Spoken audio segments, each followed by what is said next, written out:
ગુજરાતથી ખાસ આ કાર્યક્રમ માટે આવ્યો છું અને પહેલી વાર મેં પંજાબમાં અમૃતસરમાં આવડી મોટી સંખ્યામાં ગુજરાતી ભાઈ બહેનોને જોઈને મને ખૂબ આનંદ થયો છે, ખૂબ રાજીપો થયો છે।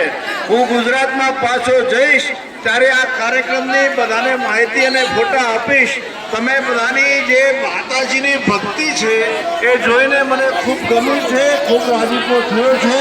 તમને બધાના ઉપર માતાજીના આશીર્વાદની વર્ષા થાય એવી મારી લાગણી, માતાજીને તમારા તરફથી મારી આ માગણી છે। સૌથી બધાને બોલો જય માતાજી, જય માતાજી। अब अंशिलाजी अपनी साथे बात करें। આપણે આયા છે ગુજરાતથી બહુ લોકો હે એમની હર પાસે ચલે છે મોદીજી શ્રી ખાઈ પર અમે આપણે સીધે એક જોઈએ કે આપણો સમર્થન મોટો છે। અમે દીકરીઓ માટે બી કશું હોય કે જે વિવાહ કરીએ શાદી લગન તો 5 જલ્દી